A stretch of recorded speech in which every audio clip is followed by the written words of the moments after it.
자, 여러분들 그 2024년도 3월달 기출문제 우리 재무회계 파트를 한번 풀어보도록 하죠.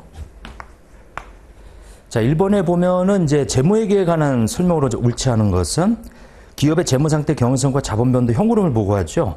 그리고 외부 정보 이용자의 경제유사 일정에 유용한 정보를 제공하고 주로 경영자 종업원 등 경영자 종업원은 내부 이해관계자죠.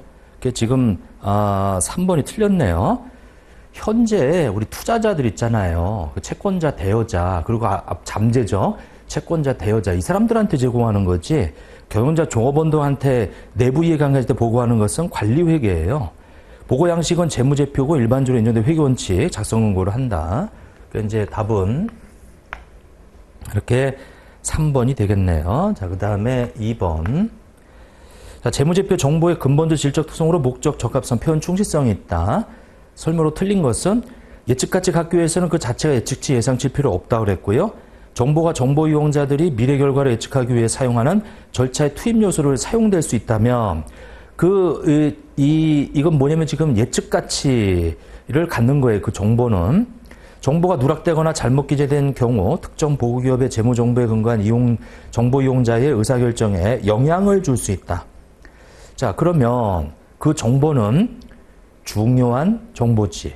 중요한 정보, 중립적이 아니지. 이게 정보가 누락되거나 잘못 기재된 경우 요것은 우리 이 중요성에 대한 얘기예요. 거기 중립적 서술에 대한 얘기가 아니고 그래서 이 2번의 답은 3번이 되겠다. 자, 완벽한 표현 충실성을 위해서는 서술이 완전한 서술, 중립적 서술, 무오류 이렇게 되어 있죠. 그래서 3번이 틀렸네요. 3번의 설명은 중요성에 대한 얘기지 중립적으로 서술하는 것에 대한 내용이 아니에요. 자, 개념 체계의 목적과 위상에 관한 설명으로 옳지 않은 것은 1번 특정 거래나 다른 사건에 적용할 회계기준이 없거나 회계기준에서 회계정책 적용 선택이 허용되는 경우에 재무제표 작성자가 일관된 회계정책을 개발하는 데 도움을 주죠. 우리 개념 체계의 목적은 그 작성자들한테 이 회계정책을 개발하는 데 도움을 준다. 이 개념 체계가. 자, 그 다음에 2번을 보면은 개념 체계와 IFRS가 상충될 때는 IFRS가 우선이 있지. 개념 체계가 우선하는 게 아니고요. 자, 모든 이해관계자가 회계기준을 이해하고 해석하는데 요건 이제 이 개념 체계의 목적에 해석하는 데 도움을 주는 거. 일관된 개념에 기반해서 재개정하는 데 도움을 주죠. 그래서 거기 나오는 1번과 3번과 4번이 바로 개념 체계의 목적이에요. 자, 기타 포괄 손익, 기타 포괄 손익에 보면 그 후속적으로 당기 손익으로 재분류 조정하지 않는 거. 자, 1번에 보면 FV, OCI, 채무 상품 재분류 조정하죠. 해외 사업장 환산 손익 재분류 조정해요. 현금흐름 UFP 이 파생 상품에 대한 평가 손익 효과적인 부분 재분류조정해요. 근데 제가 재분류조정하지 않는 거 몇 가지를 써드렸는데 재평가 잉여금하고 여기 나오는 확정급여제도의 재측정 요소하고 FV, OCI 지분 상품이다. 이게 오히려 재분류조정하지 않는 세 가지를 좀 외우자라고 그랬는데 거기 확정급여제도의 재측정 요소가 재분류조정하지 않지. 이렇게 되어 있더라. 자, 그 다음에 이제 5번째. 자, 다음 중 중간재무보고서에 관한 설명으로 옳지 않은 것은 재무상태표는 당해 보고 위한 말과 직전 보고기간, 그러니까 재무상태표는 당해 이 보고기한 말과 직전 보고기한 말을 비교하는 형식으로 시점이죠. 포괄손익계산서는 중간기간과 당해 회계년도 누적기간을 직전 회계년도 동일기간, 즉 중간기간은 중간기간, 누적기간은 누적기간으로 해서 작성하고요. 자본 변동표. 근데 거기 중간재무보고서란 말이에요. 그러면 당해 보고기간 말이 아니고 당해 중간기간 말이지. 직전 보고기간 말은 12월 31일이고 만약 12월 말 법인 같은 경우는 여기 이 2번은 중간기간과 당해회계연도 누적기간 다 비교하죠. 직전회계연도 똑같은 기간으로. 그리고 자본변동표, 현금흐름표는 다 누적기간으로 해서 비교해요. 그래서 이제 5번의 답은 거기 그 1번이 되겠다. 그래서 당해 보고기간 말이 아니고 당해 중간 기간 말이에요. 자, 그 다음에 6번째, 재고자산의 취득원가에 관한 설명으로 옳지 않은 것은 1번, 재고자산 구입 이후 상품에 하자가 있어 매입대금의 일정액을 할인받는 이 경우 이런 재고자산 취득원가에 차감해야죠. 특정 고객을 위한 비제조 원가 또는 제품 디자인 원가는 재고자산의 원가에 포함하는 것이 적절할 수도 있다. 특정한 고객을 위한 이 원가를 재고자산의 원가에 포함하는 것이 더 적절할 수도 있어요. 왜냐면 이제 고객 단위로 우리가 원가를 계산할 때 그 관련된 원가, 자, 그 포함할 수도 있다. 적절할 수도 있어요, 이게. 우리 고객 단위로 수익 비용을 우리가 인식을 할 때, 자, 세 번째, 외부 구입 시 재고자산의 취득원가는 구입 가액뿐만 아니라 판매 가능한 상태에 이르게 하는데 소요되는 거 다 포함하죠. 자, 4번에 후속 생산 단계 투입하기 전에 보관이 필요한 경우에 이거는 원재료 보관원가죠. 그럼 제조원가로 들어가야지. 근데 재고자 취득원가에 포함될 수 없대요. 발생간의 비용으로 인식한다. 4번이 틀렸네. 그러니까 4번이 확실히 틀렸어. 거기 2번에 나오는 것은 적절할 수도 있다라고 돼 있기 때문에 가능한 걸로 돼 있는 거지 꼭 포함해야 된다 그러면 틀리지만은 적절할 수도 있다라고 해서 그거는 이 일부분이 그러니까 이제 할 수도 있고 안 할 수도 있다 보니까 그거는 맞다 이거죠. 그래서 4번에 보면 얘는 확실히 틀린 거를 답을 하셔야지 이게 옳지 않은 것은. 자, 그다음에 이제 7번 이동평균법을 적용해 가지고 매출원가를 계산하는 거예요. 자, 그러면 일단은 4월 22일 날 거기 보면은 이제 900개를 팔았죠. 그럼 이제 900개 팔을 때 요 평균 단가를 내면 되는데 그 정기월이 1000개고요. 그 다음에 여기가 9만 원이에요. 그 다음에 3월 5일 날 200개, 요것은 이제 3만 원이라고 하는 것이 이제 되겠죠. 이렇게 되어 있더라. 자, 그러면 12만 원이 되고 1200개가 되네요. 이렇게. 자, 12만 원에서 1200 곱하기 900이다 라고 하게 되면 요거는 9만 원이라고 하는 것이 되고요. 그 다음에 또 팔려나간 게 7월 12일 날 또 팔려나갔죠. 7월 12일 날 300개가 팔려나갔어요. 자, 곱하기. 자, 이게 1200개 중에서 900개 팔려나갔으니까 이제 300개가 남아있고요. 여기는 100원이니까 이것이 3만 원이 되겠어요. 이렇게. 자, 12만 원 중에서 이제 9만 원 팔려나가고 3만 원 남아있는 거지. 자, 그러고 나서 6월 8일 날 200개. 거기 이 22,000원이라고 이렇게 이제 돼 있죠. 22,000원. 이렇게. 자, 그러면 이것이 52,000원이 되고요. 요것은 500이 되겠네. 자, 52,000원 나누기 500이다 라고 하게 되면 요거는 이 104원이 되겠어요. 이렇게. 그래서 곱하기 300개다 라고 하게 되면 31,200. 자, 그래서 합쳐가지고 121,200원이 되겠더라. 이렇게. 자, 그래서 거기 7번의 답은 2번이 되겠어요. 자, 그래서 이제 그것도 좀 봐주시고요. 자, 그 다음에 8번을 한번 봐보세요. 8번.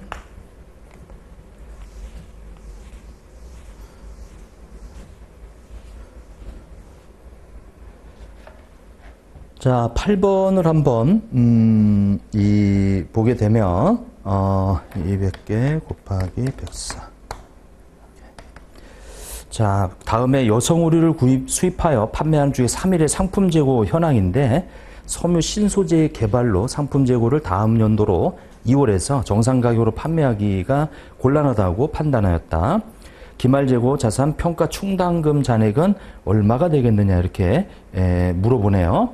그러면 일단은 거기 그 실사 수량 뭘 물어보냐면은 평가 충당금 물어보니까 이거 실사 수량은 이제 확정해 놓고 거기 단위당 장부 금액이 그 4,000원이라고 해서 돼 있는데 이 순실현 가능 가치가 3,000원이래요. 이렇게 1,000원씩 떨어졌네 이게.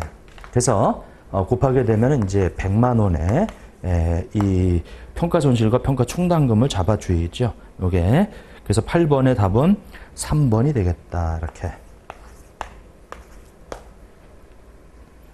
자, 그 다음에 9번의 주식회사 3일은 X1년 7월 1일 취득원가 100만 원의 계장치 취득해서 자산 취득에 따른 그 보조금으로 X1년 7월. 자, 거기 이 1일 정부로부터 보조금 2만 원을 받았어요.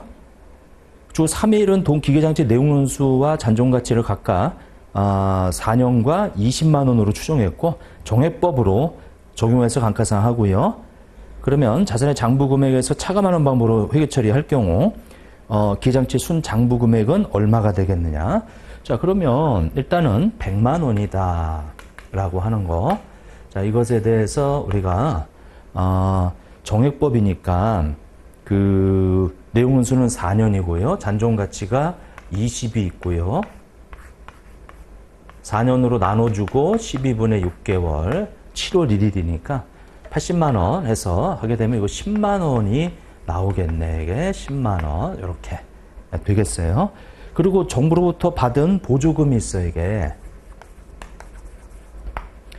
자, 정부로부터 받은 보조금이 있는데 자, 일단 여기서 빼게 되면 요건 이제 90이 되고요. 이렇게 90이 되고 그 다음에 이 정부 보조금인데 지금 거기 위에 보시게 되면은 이제 정부 보조금이 20이에요. 20. 자, 그러면 얘도 똑같아. 이게 4년인데 정액법일 때는 똑같이 이렇게 이 삼각돼요.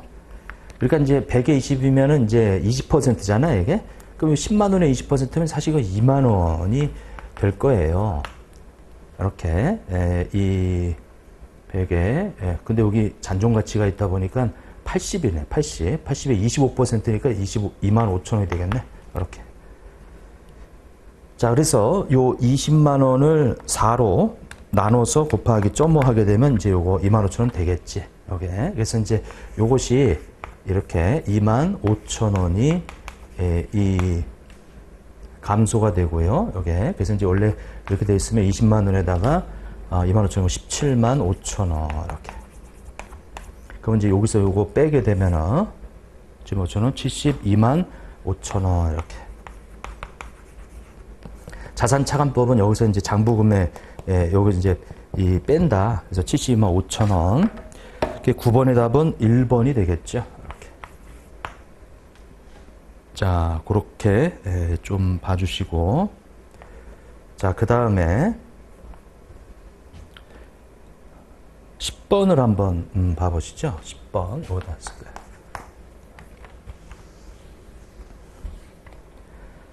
자, 다음 중 유형자산의 후속원가에 관한 설명으로 옳지 않은 것은 자, 1번 원가 모형과 재평가 모형 중 하나를 회계 정책으로 선택하여 유형자산의 유형별로 동일하게 적용하여야 한다. 자, 두 번째 그러니까 원가 모형과 재평가 중 하나 해서 회계 정책에 따라 선택해서 유형별로 동일하게 적용하는 거 이거 맞고 재평가로 인해서 자산이 증가되는 경우 기타 부가손익이고요. 재평가 잉여원 감목으로 해서 우리 자본에 가산하고요. 재평가로 인해서 자산이 감소된 경우 원칙적으로 감소액은 단기 손실 처리하고요. 원칙적으로 당해 자산이 폐기되거나 제거될 때는 해당 자산 관련해서 자본의 재평가 잉여금을 일괄적으로 재분류정 안 해요. 재평가 잉여금은. 그래서 4번이 틀렸네. 자, 그 다음에 11번에 한번 보게 되면 손상인데 기업은 매 보고기한 말마다 자산 손상을 시사하는 징후가 있는지를 검토하고 그러한 징후가 있다면 회수 가능액을 추정해서 그것이 장부금액에 미달하는지를 봐야죠. 손상차손 인식하고요. 자산 손상을 시사하는 징후가 있는지를 검토할 때는 외부 정보, 내부 정보 모두 고려하죠. 회수 가능액은 순공정 가치, 사용 가치 중 큰 금액인데, 근데 그 작은 금액 3번이 틀렸네. 자, 4번에 원가 모형 적용 시 손상차손 환입으로 증가된 유형자의 장부 금액은 과거에 손상차 인식하기 전에 장부 금액의 감가상각 후 그 한도를 초과할 수 없지. 자, 그 다음에 12번. 제조업을 영위하고 있는 주계 3의 1은 신제품 개발 활동 관련해서 600만 원의 개발비를 계상하였다. 모두 자산 요건 충족하네요.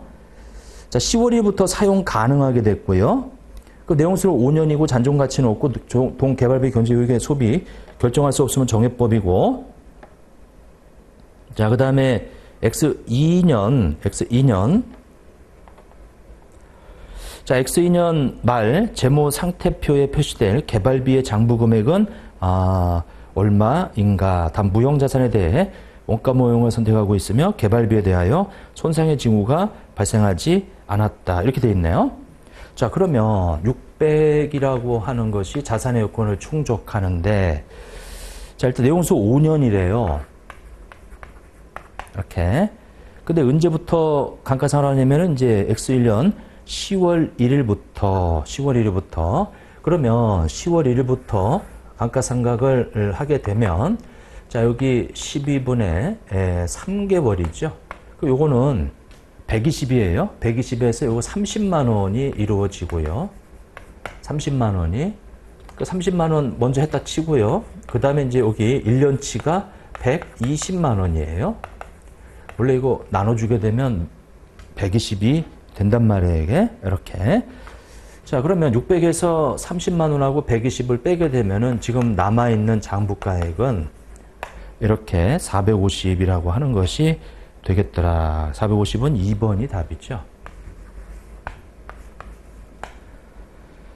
자, 내부적으로 창출한 무형자산에 관한 설명으로 옳은 것은 내부 프로젝트의 개발 단계에서는 미래경제 효익을 창출한 무형자산이 존재한다는 것을 제시할 수 없기 때문에 개발 단계에서 발생한 지출은 모든 발생한 기간의 비용으로 인식한다. 틀렸죠?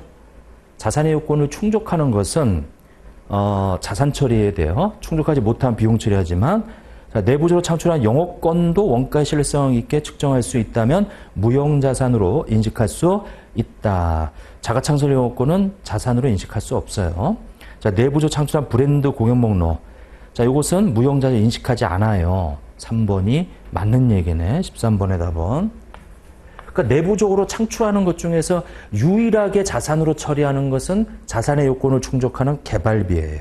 나머지는 인식하지 않아, 이게. 자, 그 다음에 무형자 창출하기 위한 내부 프로젝트 연구 개발 단위 구분할 수 없으면 그거는 모두 연구 단계로 보죠. 이거 틀렸지, 이것도. 14번. 투자부동산이 아닌 거, 장기세 차익, 장래용도 결정하지 못한 거, 그 다음에 운용리스, 임대수익이죠. 그 3번에 보면 영업과정의 판매, 재고자산이지. 이렇게. 자, 14번에 3번이 되고요. 그 다음에 15번.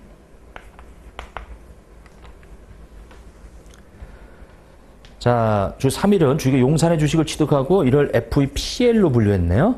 용산의 주식과 관련된 자료가 아래와 같고 다른 거래가 없다고 가정할 경우 다음 설명 중 옳은 것은, 자,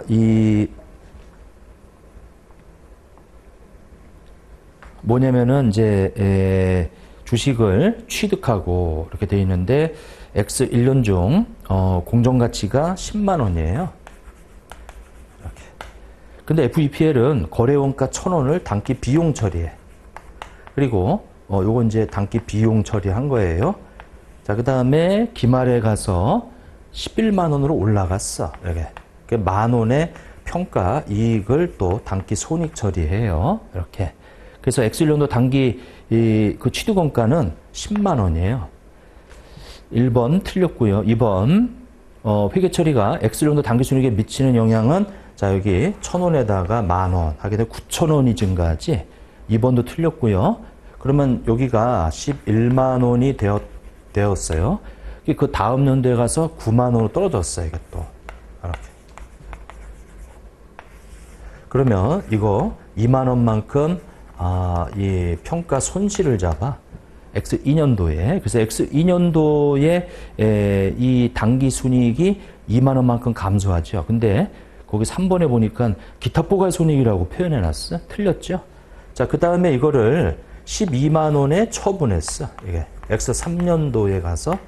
그러면 요거 차이 나는 것만큼 3만 원만큼 당기손익. 자, 4번에 보니까 이제 당기손익에 미친 영향은 3만 원 증가한다라고 해서 4번이 답이 되겠다. 이렇게. 자, 15번의 답은 4번이 되겠네요. 자, 그 다음에 16번.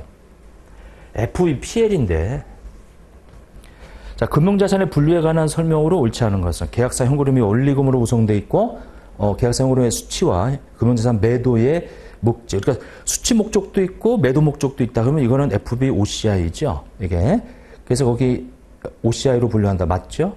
원리금 수치만. 그럼 이건 AC죠. AC. 근데 재무상품에 대해서 회계불일치 제거하기 위해서 최초 인식 시점에 당기손이 이걸로 지정할 수 있지. 이게. 자, 그러면 AC로 분류 못해요. 원리금 회수 고객식 목적이지만 만약에 회계불일치가 발생해서 그걸 제거하기 위해서 FVPL로 지정할 수 있다 그랬어요. 이게. 자, 계약사 현금흐름이 원리금으로 구성되어 있지 않다면 일반적으로 FVPL이지. 3번이 틀렸다. 16번의 원칙이 FVPL이라고 그랬어요. 자, 단기 매매 목적 외의 지분 상품에 대해서 요것은 FVOCI로 지정할 수 있다 그랬지. 이게 선택하는 경우는 지정할 수 있다. 자, 그 다음에 17번.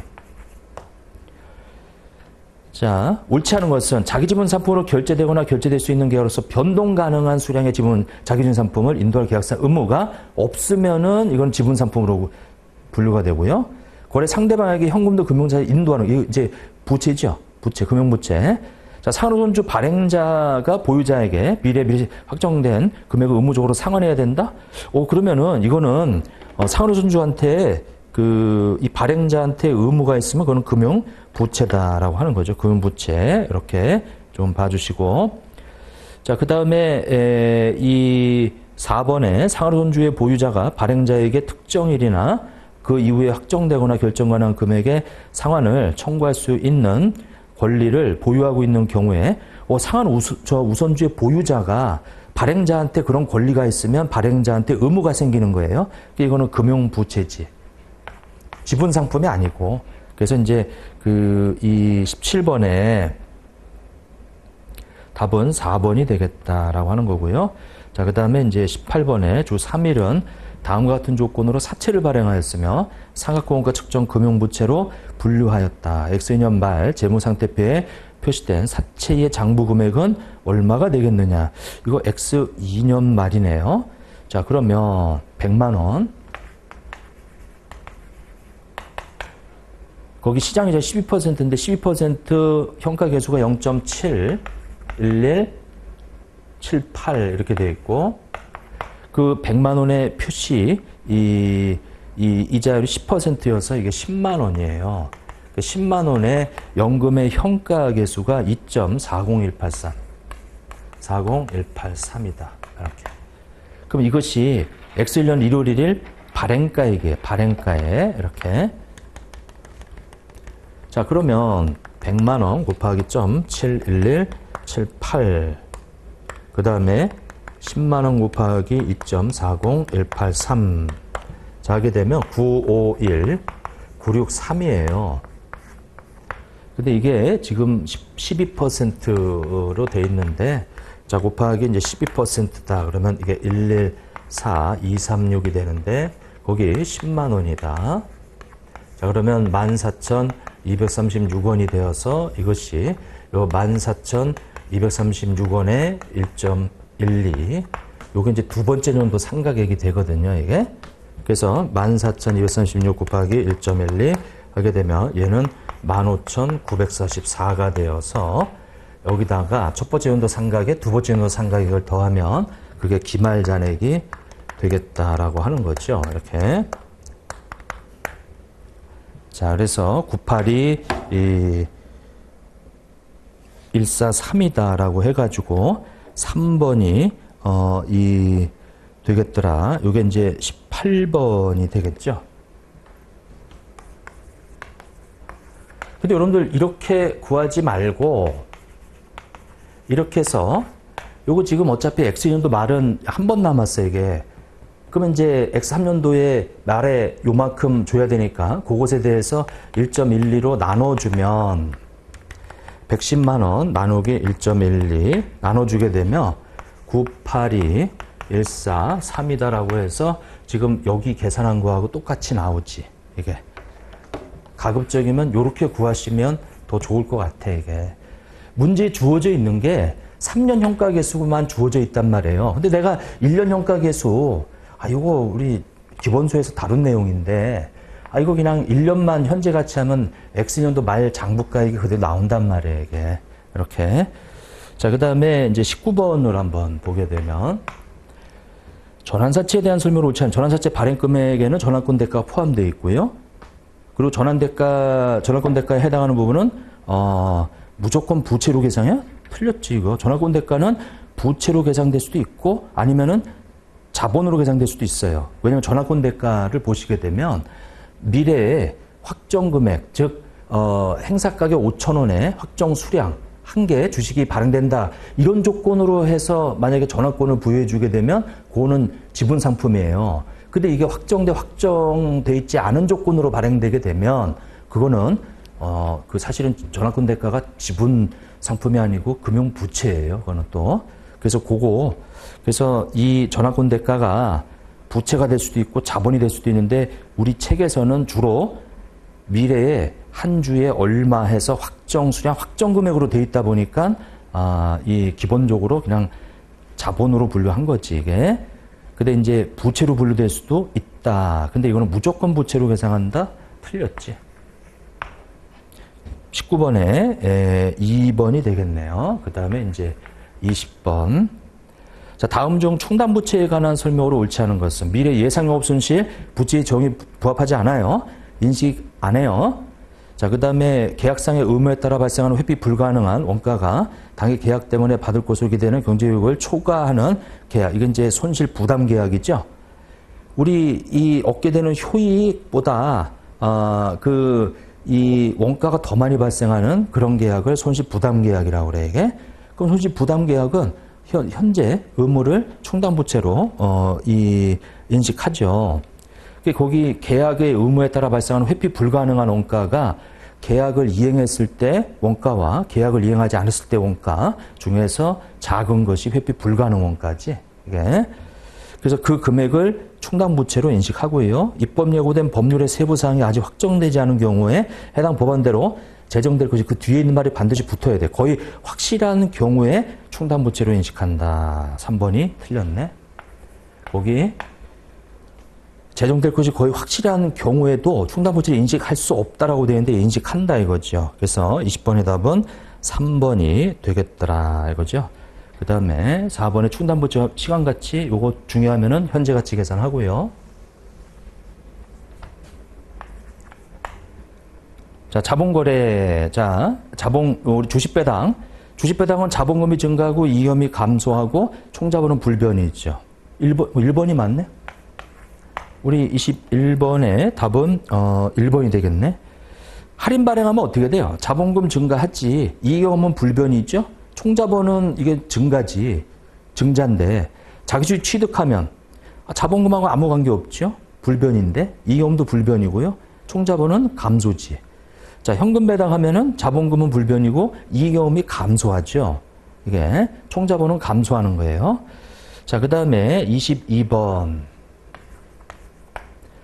자, 12기 자본 항목과 관련된 주요 사항의 다음과 같은 X2년 말 결산 시 자본에 대한 보고 금액으로 올바르게 짝지어진 것은 자, 그래서 자본에 영향을 미치는 사건의 발생은 없다. 아류 자료 외에는 그러면 11월 11일 날 이사회결의 통해서 자기주식 만주 한 주당 5,000원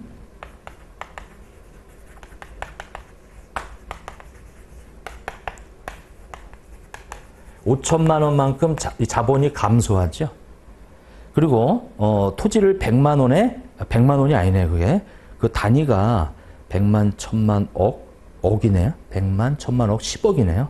10억에 취득하였다. 근데 이거를 X년도 말에 이 10억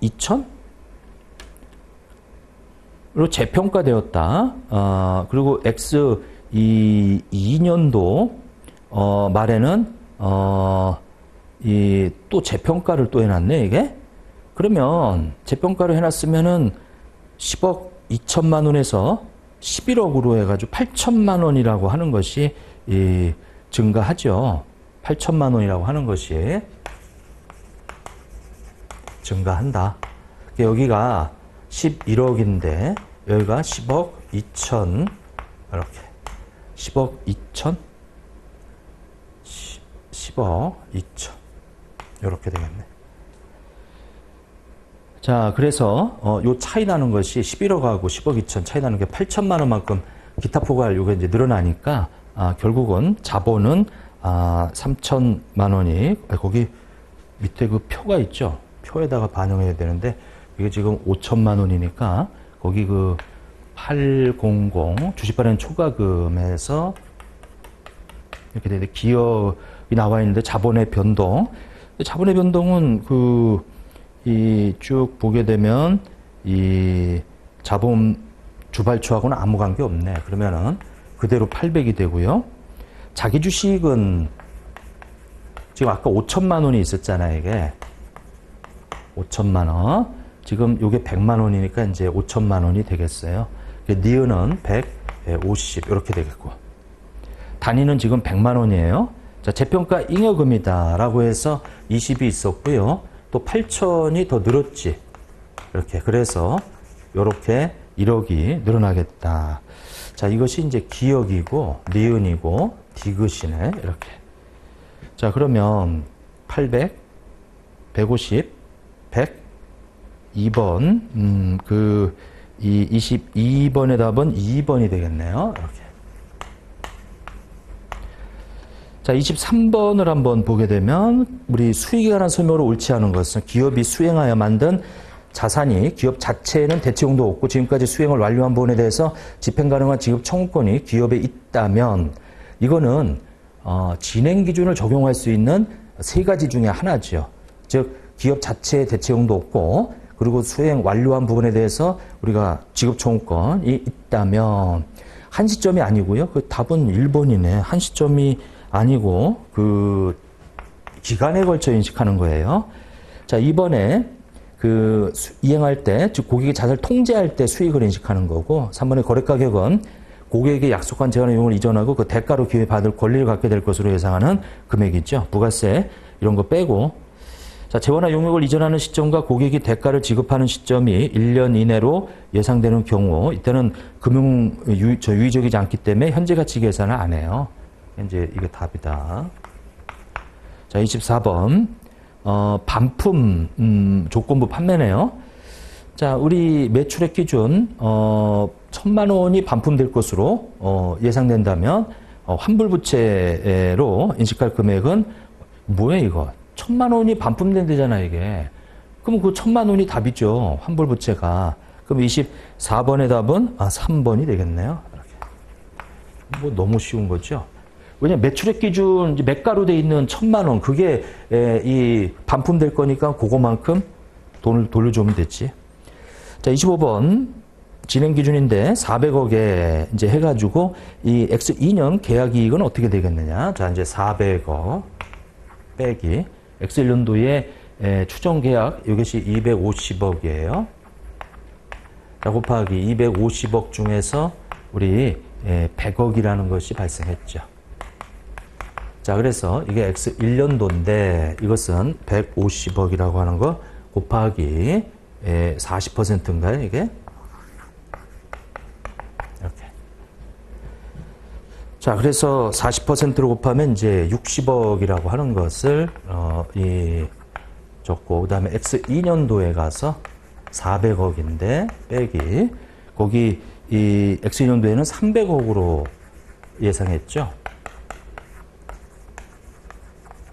저번 연도하고 이번 연도 누적으로 210억이 누적 37, 70%네. 그러면 70억인데 저번 연도에 60억이 잡혔어요. 그럼 10억이라고 하는 것이 답이 되겠죠.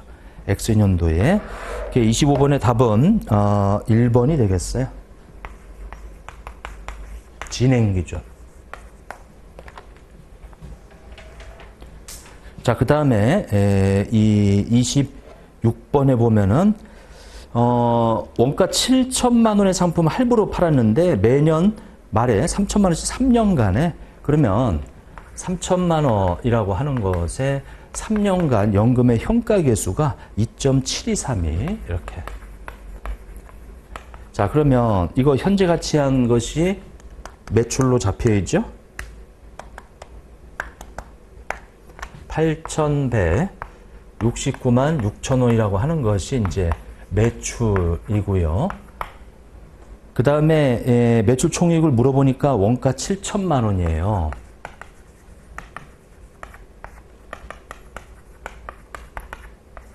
그러면 1,169만 6천 원. 26번의 답은 2번이 되겠네요.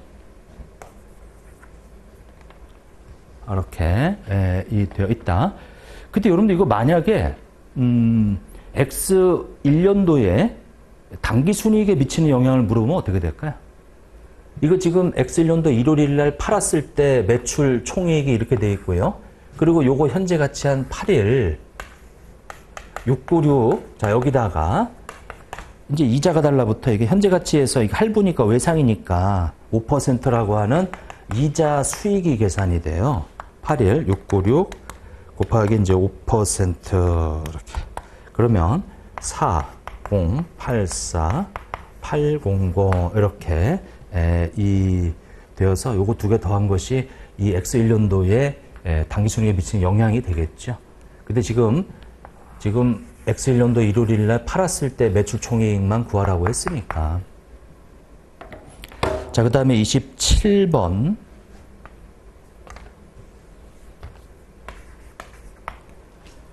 확정급여제도 시행하고 있는 퇴직급여 관련 확정급여 채무 관련한 발생한 재측정 요소는 얼마냐.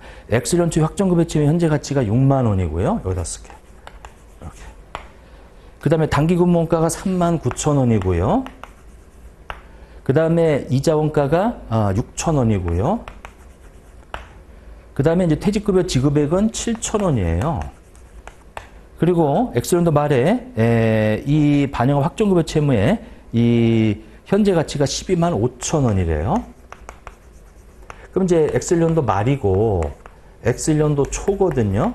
그럼 이제 이렇게 쭉 해가지고 이게 6만 6천 원, 3만 9천 원에서 7천 원을 빼면 9만 8천 원이 돼야 되는데 이게 12만 5천 원이 됐다는 얘기가 여기가 이 가정이 바뀌고 그 다음에 이 실제와 가정 간의 차이 때문에 발생하는 보험 수요 손익이 요거 차이 나는 거예요.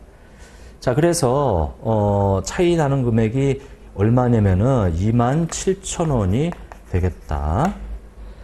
자, 그래서 답은 3번이 되겠네요. 27번의 답은 3번. 자, 그 다음에 28번. 다음 중 주식기준 보상 회계 처리에 관한 설명으로 옳지 않은 것은, 자, 주식 선택권 행사로 신주가 발행하는 경우 행사 이 가격이 액면 금액을 그 초과하는 이 부분은 주식 발행 초과금으로 처리한다. 자, 주식 선택권 행사를 하게 되면 신주가 발행이 되는데 행사 가격만큼 돈이 들어올 거예요. 근데 그게 액면 금액을 초과하게 되면 그런 주발초로 들어가야 되겠지. 이게. 자, 가득기간 중 각 회계기간에 인식할 주식보상 비용은 단기말 인식한 누적보상 원가에서 정기말까지 인식한 누적보상 원가를 차감하여 계산한다. 이 가득기간 중 각 회계기간에 인식할 주식보상 비용은 이게 원래 추정하는 거니까 이번 연도 단기말 인식할 이제 누적보상 원가 있고 정기말까지 누적한 거 뺀다 그랬죠. 요게. 자, 종업원에게 제공되는 용역 보상 원가는 부여일 이후 지분사업의 공정가치 변동을 반영하지 말라 그랬잖아요. 이게 주식 우리 이 용역 보상 원가는 부여일 이후에 지분 상품의 공정가치 변동을 반영하지 않는다. 그래서 28번에 이 28번에 보면은 이제 3번이 틀렸어요. 자, 행사하지 않고 소멸하는 경우는 이제 과거 인식과 보상을 환입하지 않아요. 이게. 자, 그다음에 29번. 자, 법인세 회계 일시적 차이가 발생한 연도에 발생한 연도가 아니고요. 소멸한 연도지. 1번 틀렸고 2번 이혼의 자산부채는 일시적 차이의 소멸 시기에 따라 유동 비유동으로 구분하지 않아 이거. 3번 차감한 일시적 차이가 사용될 수 있는 미래 과세소득의 발생 가능성이 차감한 일시적 차이가 뭐예요? 차감한 일시적 차이에다가 미래 소멸되는 연도의 평균 세율을 곱하면 그게 이연법인세 자산인데 이거는 발생 가능성이 높은 경우에 이연법인세 자산으로 인식을 하지. 그래서 29번에 답은 3번이 되겠더라. 이게. 그래서 이제 답이고 현재 가치 계산 안 해요. 이연법인세는. 자, 그다음에 이제 30번. 자, 법인세 비용 관련 자료이다. 법인세 비용은 얼마인가 이렇게 나오네요. 그러면 법인세 차감 전 순이익이 400으로 되어 있고요. 자, 세무조정이 들어가네. 접대비 한도초가 60이 있고 이건 이제 이연법의 대상이 아니에요. 그다음에 감가상각비 한도초가 90. 요거는 이연법인세 대상이지. 자, 그리고 그렇게 해서 과표가 이 550으로 나와 가지고 세율을 25%를 반영을 하게 되면 550만 원 곱하기 이제 25% 해주게 되면 137만 5천 원이 이연법인세 단기법인세 부채예요. 즉 미지급법인세를 의미하는 거지. 이걸 가장 먼저 계산하죠. 요게. 자, 그다음에 이 쭉 있고 거기 감가상각비에 대해서 일시적 차이가 X2년도하고 X3년, X4년도에 각각 30만 원씩 요 90이 30만 원씩 없어질 거예요. 이렇게 돼 있다. 근데 미래 소멸되는 시점에 세율이 다 달라요? X2년도에는 25%고 여기는 다행히 똑같네. 30%, 30% 이렇게. 그러면 요거를 다 더하면 이연법인세 자산이 나오겠죠. 자, 315, 3, 5, 15, 7만 5천 원. 3, 3은 9, 9만 원. 3, 3은 9, 9만 원. 이렇게. 그럼 이제 25만 5천 원이 되겠다. 그래서 이 이연법인세 자산이 지금 얼마가 증가했냐면 25만 5천 원이 증가했어요. 자, 이렇게 돼 있다. 자, 그러면 이제 세 번째 법인세 비용인데 법인세 비용은 137만 5천 원은 부채예요. 얘는 자산이고 그럼 여기서 얘를 빼면 되지. 그러면 이게 112만 원. 네? 112만 원. 자, 그래서 답이 지금 30번의 답은 3번이 되겠다. 자, 31번에 자, 다음 중 회계 변경과 우류 수정 회계에 관한 설명으로 옳지 않은 것은 자, 회계 정책의 변경을 반영한 재무제표와 거래 기타 이렇게 해서 이제 실리서이고 또 목적 저가받으면 바꿀 수 있죠. 그게 이제 이 정당한 사유 중에 하나예요. 자, 측정 기준의 변경은 회계 정책의 변경이지 회계 추정의 변경이 아니고요. 2번이 틀렸네. 측정 기준의 변경은 회계 정책의 변경이다. 구분하기 어려우면 회계 추정의 변경이고요. 그 다음에 회계 정책의 변경에서 누적과 합리적으로 결정하기 어려우면 실무적으로 소급 적용 가능한 가장 이른 회계 기간부터 반영을 하고요. 그리고 아예 전체 기간에 대해서 결정할 수 없으면 전진 적용하고요. 자, 32번에 보면 당기순이익이 있고요. 우선주 배당금도 주어져 있고요. 당기순이익이 지금 1200으로 되어 있고요. 우선주 배당금이 300으로 되어 있고요. 그래서 보통주 순이익은, 보통주 당기순이익은 900만 원이 되고요. 그 다음에 1월 1일 날 유통보통주 수가 18,000주. 5월 1일 날 자기 주식 3,000주를 취득했어요. 5월 1일 날 3,000주를 취득을 했다. 이렇게. 두 가지인가요? 두 가지밖에 없네. 그러면 12분의 12호, 12분의 8이호 이렇게 돼 있고 그 다음에 여기는 이제 이렇게 되겠네요. 그 16,000주.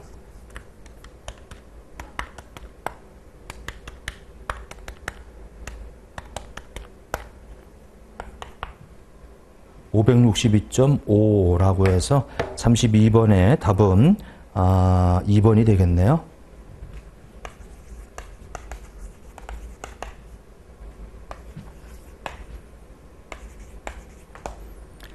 자, 33번에 보면은 이제 80만 원에 취득을 해가지고 유의적 영향력을 행사하게 됐대요. 이게 지분율이 40%가 되고요. 자, 순자산 장부 금액은 200인데 200에 40%면 80만 원 똑같네. 그 영업권도 없고 우리 자산부채 이 공정가치 장부가 차이도 없고 그럼 이제 가장 단순한 거지. 순자산하고 완전히 일치해요. 당기순이익이 30, 기타 포괄이익이 10만 원이다. 그럼 재무사 기록된 이 장부 금액은 얼마야? 너무 쉬운 문제죠. 80이다.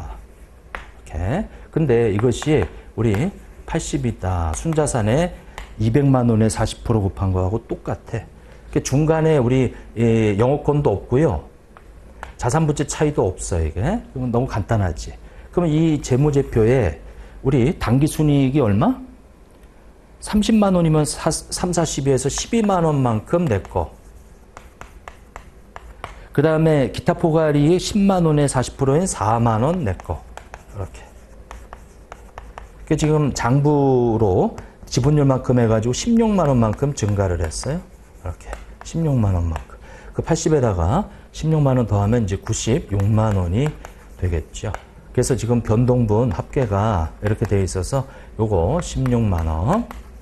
그러니까 취득원가에다가 변동분 더하면은 이제 기말잔액이 되는데 항상 요거 차이가 기말잔액 변동분이에요. 요 사이가 요거 기말이고 요게 기초인데 변동분. 근데 그렇게 해도 되고 그냥 여기 그 기말의 재무 상태표에 순자산이 원래 얼마죠? 원래 200이었다가 여기 30만 원의 당기순이익과 기타 포괄손익 10만 원이죠. 이만큼이 기중에 증가했단 말이에요. 그 다 더하면 이게 240이잖아, 이게. 그럼 240에 40%를 이렇게 일치시켜서 회계 처리하는 게 바로 지분법이란 말이에요, 이게. 이렇게. 일단은, 이 96만 원. 자, 해서 4번이 답이 되겠다. 33번의 답은 4번.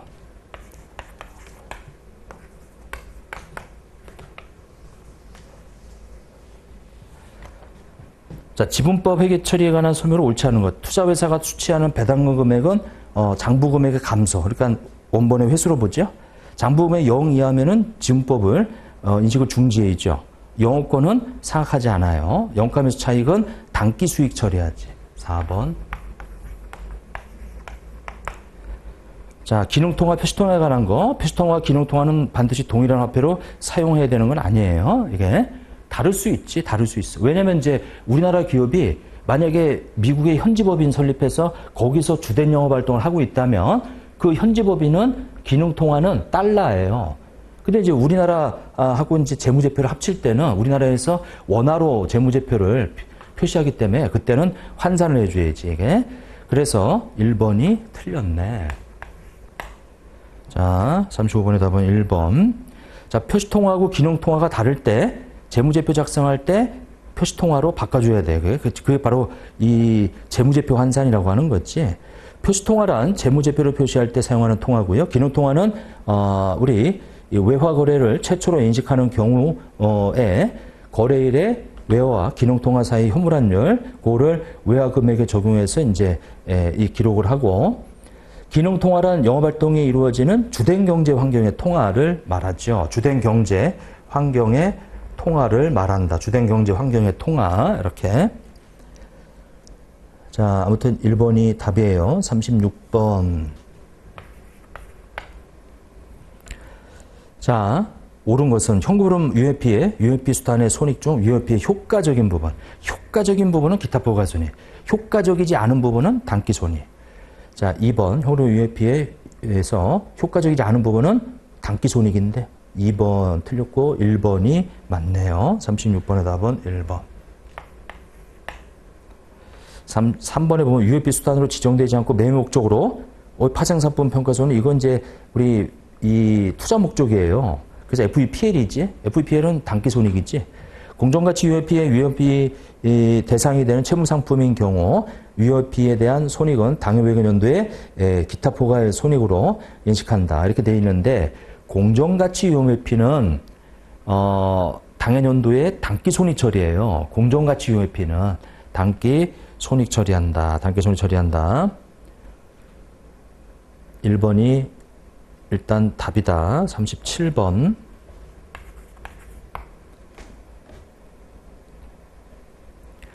자, 리스 기간 종료 시점에 기초한 소유권 이전을 하게 되면 이건 금융리스 사례죠. 리스 이용자가 선택권을 행사할 수 있는 날의 공정가치보다 총이 낮은 염가매수 차익이에요. 살 수 있다. 선택권을 가지고 있어요. 근데 행사하지 않을 것이 리스 약정일 현재 상당히 확실하면 이거는 금융리스가 아니다. 반환하겠지, 이게. 그래서 이 37번에 2번은 금융리스로 분류되는 사례에 해당되지 않아요, 이게. 거기 염가매수 선택권을 부여해줬고 그 선택권이 행사될 것이 리스 약정일 현재 상당히 확실한 경우에만 금융리스로 분류되는 거죠. 기초자산의 소유권이 이전되지는 않더라도 리스 기간이 기초자산의 경쟁내용수의 대부분을 썼다. 그러니까 10년 중에 내가 리스 기간을 8년으로 내가 쓰고 있다 그러면 금융리스다 이거죠. 자, 그 다음에 리스 약정일 현재, 리스료의 현재 가치가 적어도 기초자산 공정가의 대부분에 해당이 된다? 그러면 거의 돈 주고 사는 거다, 이거죠. 그래서 일단은, 이 2번이, 틀렸어요. 38번에 다음 중 현금흐름표상 투자활동 현금흐름으로 구분할 수 있는 항목으로 옳지 않은 것은 자, 지분상품의 취득, 이거 투자활동으로 분류될 수 있고요. 배당금의 수입, 이것도, 투자해서 받은 배당금. 근데 3번에 배당금의 지급은 내가 발행해서 내가 지급하는 거니까 이거는 재무활동이지. 3번이 답이다. 네? 38번의 답은 3번이 답이 되겠네요. 자, 이자 수입은 원래 투자활동이에요. 근데 영업활동으로 분류할 수 있고. 자, 그 다음에 39번. 자, 다음은 주에 3일의 영업활동으로 인한 현금흐름으로 당기순이익은 5배. 그러면 당기순이익이 주어졌다는 얘기는 간접법으로 풀어라. 5배. 자, 지금 유형자산 처분이익 20만 원 없애죠. 차변으로 없애요. 그 다음에 감가상각비 30만 원 없애요. 그러면 유형자산 처분이익하고 감가상각비는 투자활동 관련된 거라 없애면은 이것이 영업활동 관련된 손익만 남게 되는 거예요. 자, 매출채권의 증가라고 해서 90. 그 다음에 재고자산의 감소라고 해서 100. 자산의 감소, 대변. 매입채무의 감소, 부채의 감소, 50. 차대가 맞자. 그러면 630에서 20, 90, 50. 그러면 470. 현금 유입. 자, 그래서 1번이 답이 되겠다.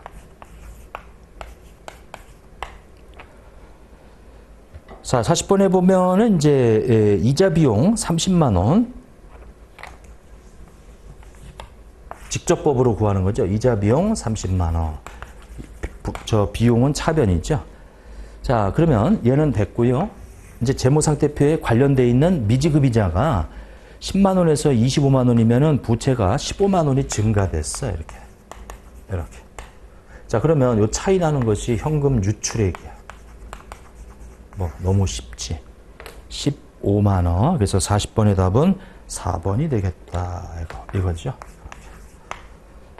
자, 해서 여기까지 좀 문제를 풀어봤네요. 자, 문제 마치도록 하겠습니다.